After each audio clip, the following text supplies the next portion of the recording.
안녕하세요, 여러분. 추석 잘 보내셨나요?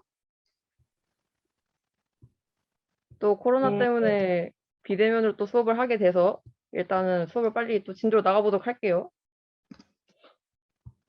자, 우리 오늘 금연 정책 학개론 수업 시작해볼게요. 오늘은 흡연 예방 교육 및 홍보편을 이제 공부를 해볼 거예요. 일단 인트로덕션 먼저, 흡연 예방 교육 및 홍보가 중요한 이유가 뭘까요? 아는 사람 혹시 채팅에 답해주세요. 흡연 예방 교육하고 홍보를 하는 것은 일단은 담배 피는 것의 건강의 폐해를 정확하게 알려주고 그다음 커뮤니케이션 하는 것은 굉장히 중요한 금연 정책 중에 하나입니다. 그래서 이제 세계보건기구랑 이제 국제 담배 규제 기본 협약에서도 그 조항을 각각 명시를 하고 있죠. 그리고 이제 그 조항에서는 이제 제12조항에 교육, 훈련, 의사소통 및 대중의 위험 인식을 제고하는 조항을 각각 마련해 두고 있어요. 여기서 우리 FCTC 저번 시간에 했었죠? 저번 시간에 한 거 요거 혹시 약어 이거 약자인데 지금 풀네임 기억하는 사람 채팅방에 좀 쳐줘요. 역시 아무도 답이 없군요. 그러면 지금 현재 제12조항을 이제 국가에서 어떤 국가들이 이제 실행을 하고 있냐 보면은 일단 115개 국가에서 이걸 실행을 하고 있고 그 다음에 아동 및 청소년과 일반 대중을 상대로 이제 이런 프로그램을 진행하는 국가가 무려 115개국 중에 90% 이상이 되고 있어요. 그래서 이제 포괄적인 커뮤니케이션 프로그램 통해서 이제 다이버스한 미디어 캠페인이나 지역 사회를 통해서 이제 인식 개선을 도모하는 프로그램을 약 33개국에서 또 하고 있고 또 이런 12조항을 이행을 하기 위해서 뭐 평가 과정이랑 모니터링이랑 그다음에 예비 실험까지 진행을 하고 있는 국가가 약 77개국이 되고 있는 추세입니다. 그럼 이제 이 부분에 해당하는 세부적인 내용을 좀 더 들어가 볼까요? 국가 금연 지원 서비스를 통한 이제 흡연 예방 및 금연 교육이 첫 번째 차지입니다. 이제 요거를 보게 되면 이제 크게 두 개로 나뉘는데 유아 흡연 예방 교육과 학교 흡연 예방 교육이 이렇게 두 개로 나뉘어져요. 그래서 유아 흡연 예방 교육은 이제 전국의 이제 학교 교육기관들이나 유치원이라던가 초등학교, 중학교 교육기관을 대상으로 찾아가는 흡연 예방 교실을 운영을 하고 있고, 그다음에 이 학생들의 눈높이에 맞는 흡연 예방 교육을 실시를 하고 있어요. 그리고 교육 담당 교사에게 관련 교육 자료를 사용하는 법이라던가 이런 것들을 안내를 해서 흡연 예방 교육의 사회적인 확산을 유도를 하고 있죠. 학교에서 하는 또 흡연 예방 교육이 또 있죠. 아이들뿐만이 아니라 이제 학교 흡연은 이제 그 일정 나이 수준대가 됐을 때 초등학교, 중학교, 고등학교, 특수학교, 또 기타 학교 등등의 학생이나 교사, 그다음 학부모를 대상으로 흡연 예방 및 교육 금연을 위한 대상자 맞춤형 교육을 실시를 하고 있고 이제 멘토링 이런 프로그램들을 활용을 해가지고 이제 학교 내에서 흡연 예방 활동을 지원을 하고 있어요.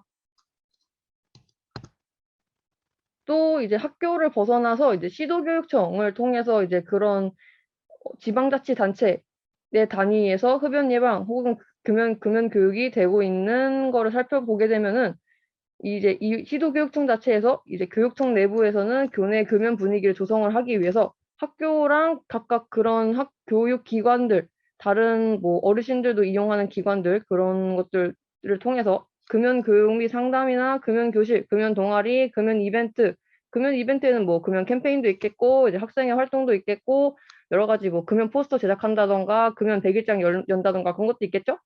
그래서 이제 그런 금연 교육이나 홍보 자료를 제작을 하고 배포를 해서 학교 내에 금연 분위기를 조성을 하고 또 이것이 사회에 앞으로 나아갈 우리 학생들이 금연을 할 수 있도록 조성을 하는 분위기가 유도가 됩니다.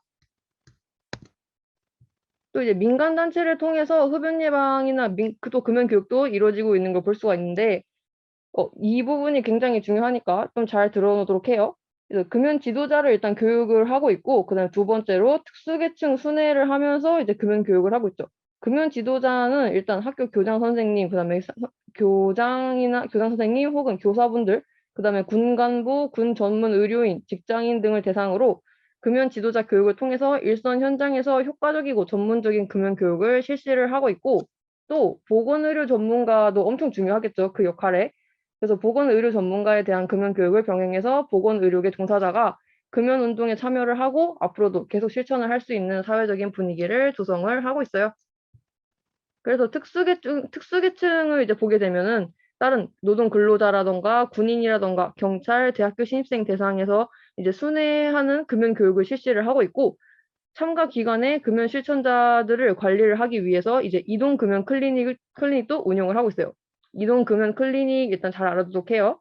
그다음에 대상자에게 금연 프로그램을 또 제공을 해서 금연 성공까지 유도를 하고 있죠.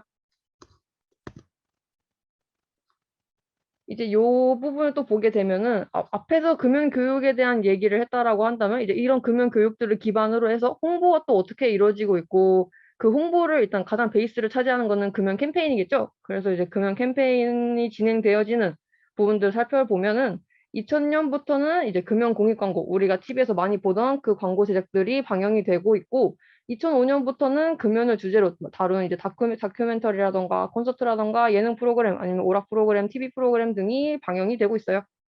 그다음에 금연 홍보 전략에 있어서 이제 매체별과 대상별로 나눠가지고 조금 홍보를 어떻게 하면 효과적으로 할 수 있을지 그거를 제고를 한 결과, 매체는 이제 TV나 라디오, 우리 흔히 많이 쓰는 SNS라던가 소셜 미디어, 그다음 인터넷, 약간 다양한 매체들을 활용을 해가지고 이제 이런 캠페인이 이루어지고 있고, 대상별을 보게 되면은 가장 취약한 이제 성인 여성과 청소년과 아동, 그다음에 또 청년뿐만이 아니라 성인 남성까지 세분화해서 진행을 하고 있어요. 이제 마지막으로 금연 캠페인을 통한 홍보 사례를 이제 국외와 내외로 이제 나눠가지고 좀 살펴볼 건데, 이제 각각 어떤 나라에서 어떻게 진행을 했는지 좀 살펴볼게요. 일단 첫 번째, 이 캠페인 내용도 굉장히 알아두는 게 중요하고, 일단 이 사례를 공부를 하면서 우리가 또 앞으로 어떤 사례들을 활용을 해서 앞으로의 캠페인들을 이끌어 나갈 수 있을지를 좀 재고를 해볼 수 있겠죠? 그래서 일단 첫 번째 살펴보면은 미국에서는 총 두 가지 The Truth 캠페인이랑 그다음에 과거 흡연자로부터 조언, Tips from a Former Smoker, 요 두 캠페인이 전개가 되었는데, 일단 The Truth 캠페인은 이제 미국 역사상 이제 가장 성공적이면서 오래 지속된 청소년 흡연 예방 캠페인으로 이제 알려져 있어요. 혈기왕성하고 이제 반항심이 높은 그런 청소년들한테 흡연은 단순하게 건강에 해롭고 그다음에 조기 사망에 이를 수 있다, 약간 요런 같은 위협적인 메시지는 사실 공감을 조금 얻기가 어렵다는 점에 착안을 해서 담배 회사를 그냥 아예 조작과 사기를 통해 이제 흡연을 유도하는 적으로 간주시키고, 이제 그런 담배 회사들을 공격을 하는 메시지를 개발하도록 한 거죠. 그래서 청소년들한테 이러한 담배 회사의 음모를 노출시켜서 이제 진실을 밝히고자 하는 그런 권한을 부여를 한 캠페인이에요. 그리고 이제 과거 흡연자로부터의 조언을 일단 제목만 봐도 조금 그 캠페인 내용이 예상이 되죠. 그래서 미국 연방정부가 이제 처음으로 후원한 전국적인 이제 금연 미디어 캠페인인데, 얘는 제목만 봐도 일단 이름 그대로 흡연자였던 실제 사람들이 겪고 있는 불편함이나 고통을 신랄하게 보여주었던 캠페인이에요. 그래서 이 두 캠페인은 굉장히 많은 어, 청소년들의 금연 유도에 있어서 큰 효과를 낳았죠. 그리고 이제 스모킹 키드라고 하는 거는 태국에서 이제 발생한 캠페인인데, 얘도 굉장히 큰 파장을 일으켰어요. 일단 내용을 조금 설명을 해주면, 음, 길거리에서 이제 흡연을 하는 어른들한테 이제 애들이 다가가요. 그래서 담배를 들고 다가가가지고 불 좀 빌릴 수 있을까요? 라고 얘기를 하는 거죠. 그런데 이제 그 어른들이 당연히 이제 모두 그걸 거절을 하면서, 흡연은 몸에 해로우니까 빨리 늙고 그다음에 폐암이나 뭐 뇌졸중 이런 것들이 걸릴 수 있다. 그러니까 너네들은 피면 안 된다라고 얘기를 했죠.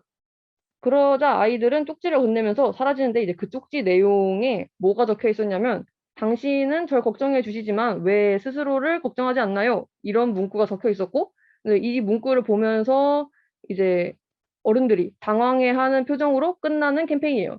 요것도 굉장히 많은 파장을 일으킬 정도로 되게 훌륭한 캠페인으로 평가가 되고 있어요.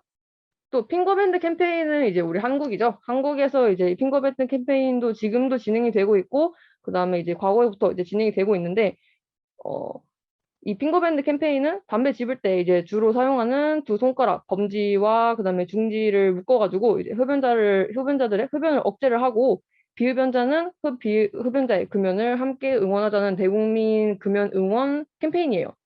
그래서 핑거밴드가 새겨진 이제 금연 응원 팔찌가 있었는데, 그 팔찌가 굉장한 인기를 얻게 되면서 잠깐만요. 굉장한 인기를 얻게 되면서 한때 성행을 했었죠. 그리고 이제 이제 또 그림과 같이 여기 밑에 있는 그림 보이죠? 이 그림과 같이 공모전도 개최를 하면서 지속적으로 다양한 프로그램들이 진행이 되고 있어요. 일단은 지금 시간이 다 되었으니까 오늘은 여기까지 하고 다음 시간에 또 다른 캠페인들이 또 무엇이 있었는지 각자 하나씩 조사해서 오는 걸로 할게요. See you next time. Bye bye. 감사합니다. 고생했어요. 고생하셨습니다. 자, 다들 들어오고 있는 것 같으니까 시작해 보도록 할게요. 이거를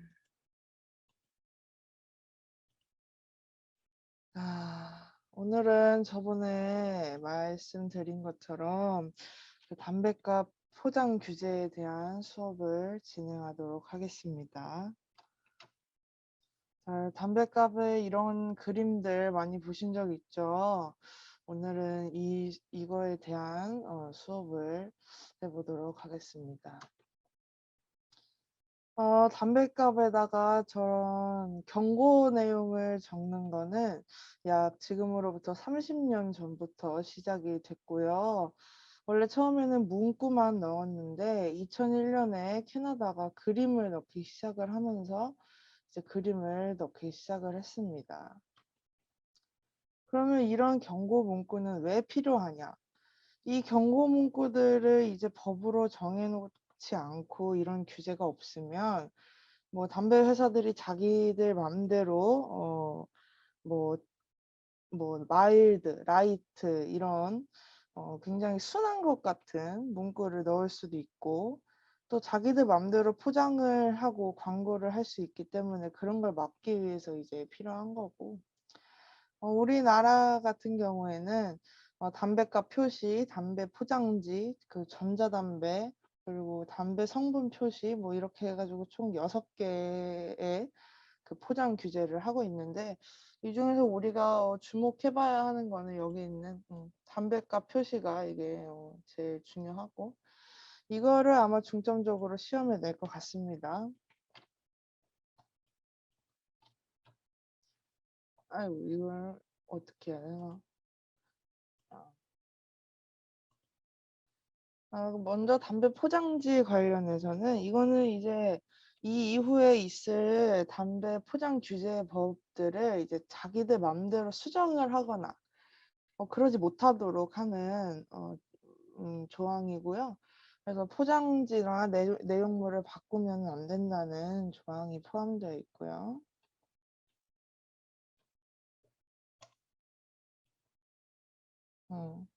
다음에 이제 담뱃값 표시인데 흡연의 폐해를 나타내는 경고 그림을 2001년에 캐나다가 시작한 이후부터 우리나라도 이제 시행을 하고 있는데 시행한 지 사실 그렇게 오래되진 않았어요.